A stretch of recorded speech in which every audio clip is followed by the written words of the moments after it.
చాలా బాగుంది. ఇచ్చిన హామీల ప్రకారం పథకాలు ఇవ్వడం కానీ, పెన్షన్ల పెంపు కానివ్వండి, ఉద్యోగాలకి రూపకల్పన ఐటీ సంస్థలు రావడం కానివ్వండి, దాదాపుగా ఆంధ్రప్రదేశ్ మొత్తం సింపుల్ గా చెప్పాలంటే సుభిక్షంగా ఉంది.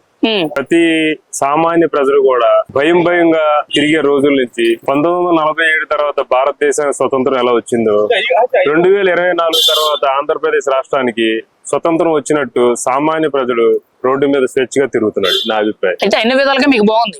మరి మాజీ ముఖ్యమంత్రి జగన్మోహన్ రెడ్డి గారు అసలు పరిపాలన బాగోలేదు, అవినీతి ఎక్కువ జరుగుతుంది, సుపరిపాలన లేదు, చాలా అస్తవ్యస్తంగా ఉంది, సేవ్ ఏపీ అని మాట్లాడుతున్నారు. అంటే ఈ ఆంధ్రప్రదేశ్ ని కాపాడండి అని అంటున్నారు. మరి ఆయన చెప్పేది ఏంటంటారు? మరి పని చేసేవాడికి పని కావాలని కోరుకుంటాడు, దొంగతనం చేసేవాడికి దొంగతనమే కావాలని, గంజాయి అమ్మేవాడికి గంజాయి స్వేచ్ఛగా అమ్ముకొనిస్తే ఆయన స్వేచ్ఛ ఉన్నట్టు ఆయన ఫీలింగ్. అలాగే వైసీపీ ప్రభుత్వంలో అరాచకాలు చేసుకునే వాళ్ళకి అవకాశాలు ఎక్కువ ఉండేవి కాబట్టి వాళ్ళకి ఆ ప్రభుత్వం బాగుంది. వాళ్ళ కార్యకర్తలకు కానీ, వాళ్ళ సంబంధించిన నాయకులకు కానీ. తెలుగుదేశం ఎన్డీఏ ప్రభుత్వం వచ్చిన తర్వాత ప్రజాస్వామ్య బద్ధంలో పనిచేసి ఇల్లు గడుపుకుందాం, చదివించుకొని ఉద్యోగం సంపాదించుకుందాం, ఏదైనా వ్యాపారం చేసుకొని ఒక అభివృద్ధి పదంలో నడుద్దాం అనుకునే వాళ్ళకి ఈ ప్రభుత్వం బాగుంటుంది.